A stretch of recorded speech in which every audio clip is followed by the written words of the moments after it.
welcome back to the vlog. Since you last saw me, I have cleaned this area up a little bit, made it a little bit more presentable. The task for today is to continue to write music. This is music writing week. For the last few episodes, I've settled in on just writing music for 1 week, writing as much as I can in that week, and then basically, no matter how much music that is, that's the music we use for the new episode, and we reuse music if we need any other music.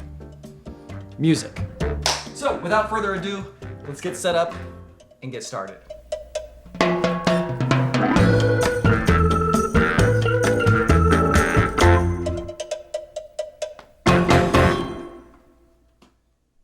Actually, before I get started, I brought something. These are some amazing coasters that John's Tiny Woodshop made for us. But I was thinking I need to repopulate my space with patty wax, and I thought this would be a nice little accent piece for the coffee table here. Very nice. Now, while I get to writing music, please enjoy this unboxing from one of your fellow viewers. Okay, welcome to day 2 of unboxing stuff from viewers. Oh, what is happening? Hey guys, we're from Singapore and we'd love for you guys to have a taste of some of the treats that we love. Hope everyone stays happy, healthy, and hope to bump into you guys in the future if we ever hike in the US too. From Izzy and Jaren, just about a month ago. I apologize for how long it's taken me to unbox this. We got Popo. It's not made from babies.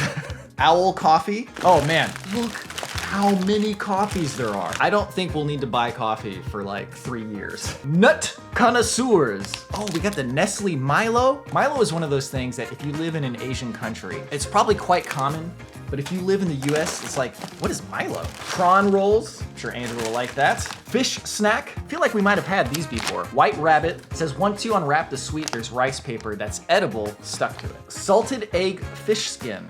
Wow, this is some interesting stuff. Oh, come on, son. Pineapple tarts. Okay, we gotta take a look at these though. Oh yeah. Oh, look at that. Look at that. Oh, come on. Come on. Come on. Come on. You know what this is. The haw to your he flakes. Haw flakes. Wow, these, what a blast, man. I lived in China in 1996, and this was just such a weird little treat. They probably taste exactly the same as they did back then. They look like little pepperoni flakes, but they're like little fruit candy things. Have not changed a bit. Wow, haw flakes, hilarious. Wow, Izzy and Jaren, thank you so much. This is fantastic. We are going to be eating these for a very long time. Thank you. And apologies for how long it's taken to unbox this.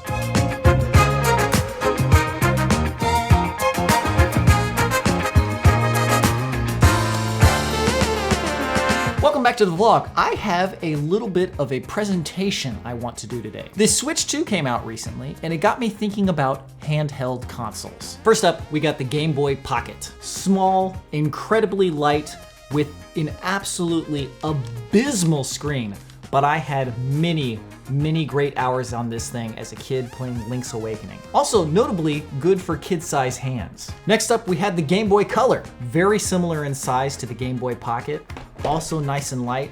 A vast improvement in screen quality, but actually, interestingly, a slightly smaller screen. Next, we had the Game Boy Advance. This has one of the best form factors because the buttons are to the side. Oh, and nice shoulder buttons. Oh, this was one of the best designs. Not long after that, we had the Game Boy Advance SP. I love the clamshell design. Just a nice little square that fits in your pocket. I like holding it much less because it's very cramped. Not great for adult-sized hands, but probably still good for kid-sized hands. When it comes to actually using it, it's actually pretty similar in size to the Game Boy Pocket. But man, just having the buttons to the side on the original Game Boy Advance, oh, so great.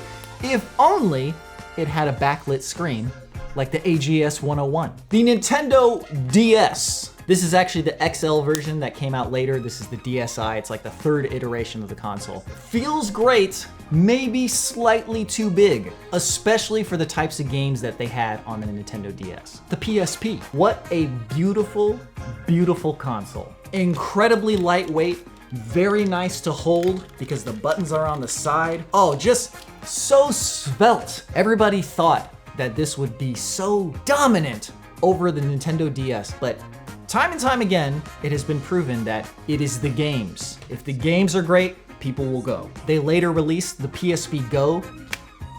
What a fun design. that actually doesn't really work that well. It just doesn't feel that good to play. The D-pad is extremely shallow, the buttons are shallow, the triggers don't feel great, and is the screen smaller? And the screen is smaller! Not much later, we had the Nintendo 3DS. This is actually the new Nintendo 3DS. What a delightful design. It's a little bit heavy, but the actual design of the console, oh, excellent. You got the clamshell, but you still got the buttons and the joysticks to the side. Shoulders feel good. Screen size for the 3D games, you probably want to go XL because it's slightly too small for the games you're playing. DS, you want slightly smaller. 3DS, you want slightly bigger because you got these expansive 3D games. You need a little bit more screen real estate. The PlayStation Vita. This was the follow-up to the PSP, maybe the perfect handheld console. The buttons feel fantastic. Triggers are in the perfect spot. Fits in my hands perfectly. Once again, the only thing it was missing was the games. There were good games on there, but just, if we're talking quantity, the 3DS just had a plethora of amazing games, and the Vita had a handful. The Nintendo Switch, perhaps the greatest handheld library of all time. Very nice size and weight, but terrible kickstand and honestly terrible screen. And so we got the Switch OLED, almost the same size as the original Switch, but a much bigger screen, OLED, amazing kickstand. If you don't have a Switch OLED, this is what the Switch was always supposed to be. Speaking of OLED, the Steam Deck OLED. What a system. You have basically the entire PC game library, portable, with an absolutely gorgeous OLED screen. I don't like the button layout. Triggers feel great. Analog sticks don't really feel like they're in the right place. Buttons are so high. D-pad is so high. Nonetheless, a fantastic system that I love playing. And finally, the Switch 2. The vibration is a massive improvement. Controllers feel great in hand. The actual feel of this console feels really good. Two problems though. It's too big, it's too heavy. However, I understand why they made it so big, because you're playing these beautiful 3D games that have a lot of detail in them, and you need a big screen to be able to see everything and actually feel like you're in that world and feel like you can see everything well. But the reason I brought all of these out is because I just feel like somewhere between the Game Boy Advance SP and the Switch 2, there is a happy medium that I don't think any console has quite struck yet. I actually think the Vita is very, very close to this.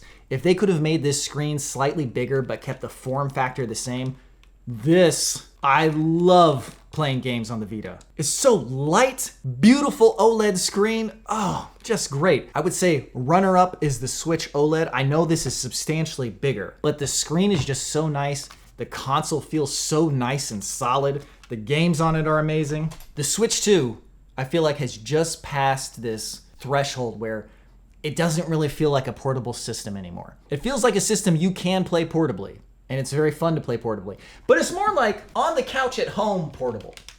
It's not riding the bus portable. If you're curious, all of these consoles were my originals except for the Game Boy Advance. I confiscated this from Andrew because he doesn't use his anymore. And I don't know what I did with my Glacier system. I think I maybe gave my extra to some friend or something. I don't remember. But yeah, Vita, 3DS Pocket, come on, man. I'm a big fan of portable gaming. But yeah, I think the Vita. There is lots of wisdom in the Vita. If only we could get a modern Vita at this size. Oh!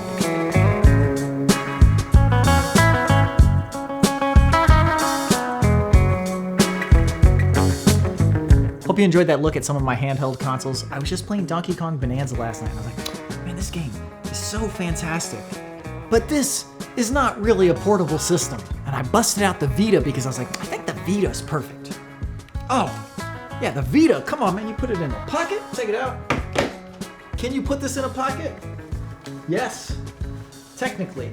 Well, actually, that's pretty amazing that that fits in my pocket. But there was something just so nice about how light and small the Vita is. Anyway, I gotta get to work.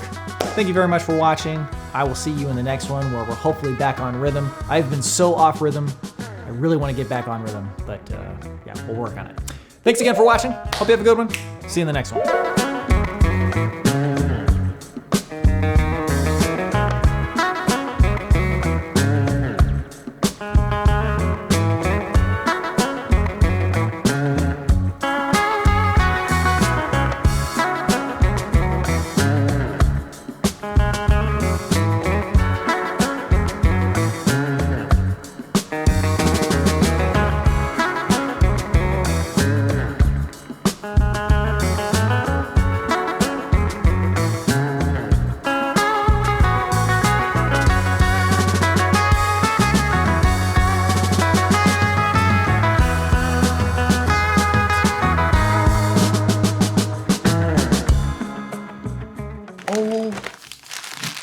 my lord.